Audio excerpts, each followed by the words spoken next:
พี่น้องจัดไปมือกองเพื่อนเพื่อนอยากตั้งโอ้ยมาพริกหน่อยพูดมาตีเพชรมาหมูนี่ค่ะ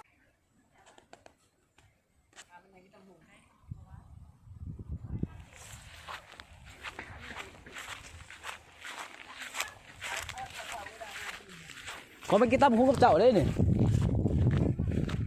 เขาไม่กินตั้มหุ้งน้ำเขาไม่กินตั้มหุ้งน้ำเลยนี่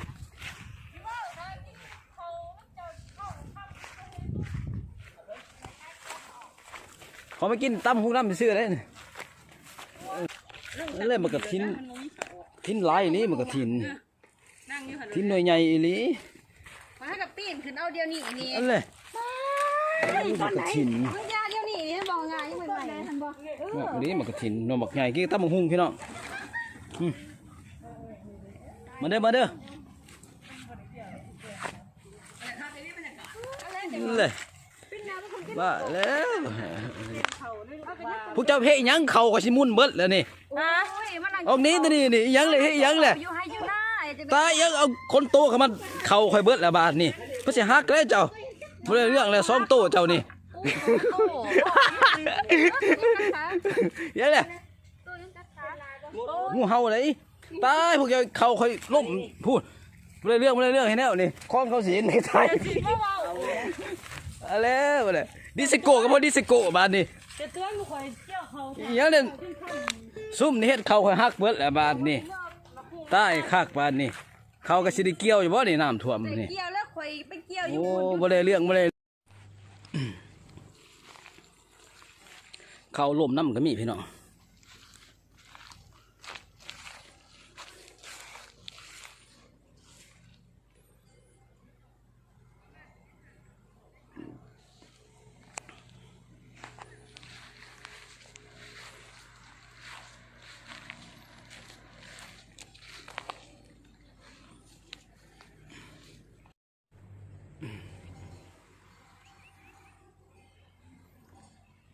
เขาล่มลายพี่น้องเอ้ยเกี่ยวยังหมดแล้วลายให้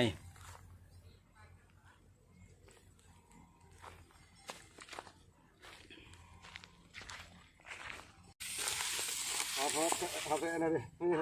เจ้าเดียวอะไรเดียวเลยขยันเลยมาซอยเด้อพี่น้องเด้อเมื่อยแห้งนี่เกี่ยวเขาแล้วจับเสือนี่ใกล้สิแล้ว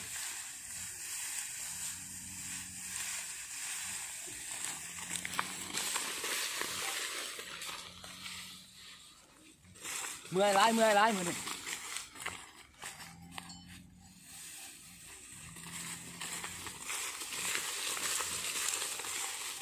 เจ้าได้3ให้มือนี่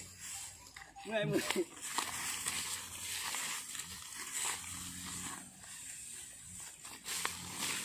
โอเคเมื่อยลี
ป้าขอนเบือบไว้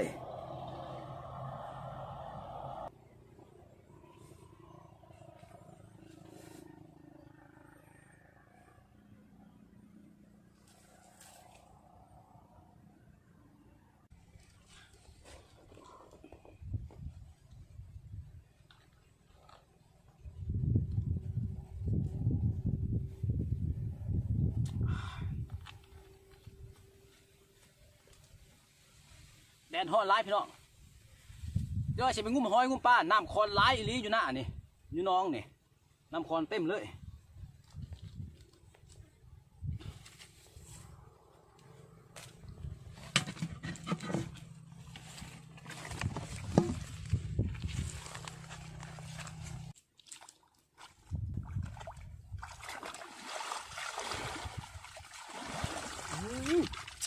ป้าโถโอ้ได้ซื้อนี่ซื้อนี่โอ้ปลากังหน่อยเว้ยไปเติบโอ้กบหน่อยก็มีเว้ยกบหน่อยก็มี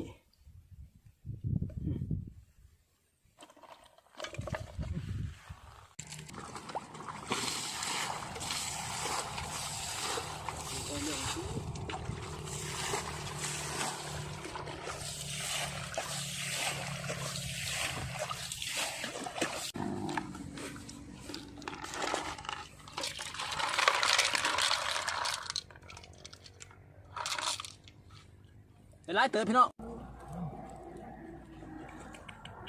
หอยใช่บ่หอยจูบปลาไหลอย่างนี้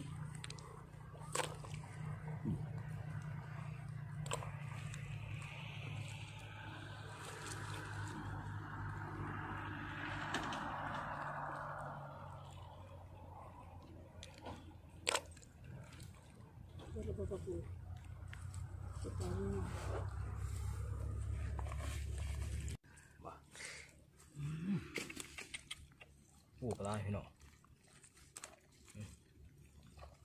ป้าคนน้องหน้านี่ปลาเข่งหน่อยก็ลายไปสิวหอยปู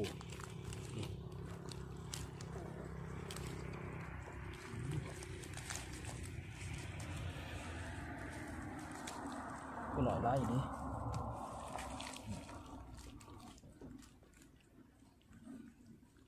ปูไตไม่นำพี่น้อง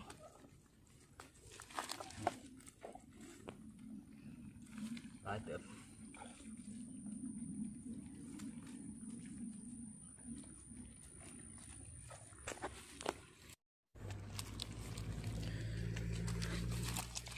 ยังหลายคือเก่าพี่น้องป้านี่ตายอีหลีผู้ปลาเค็งหน่อยเต็มเลยอุ้ย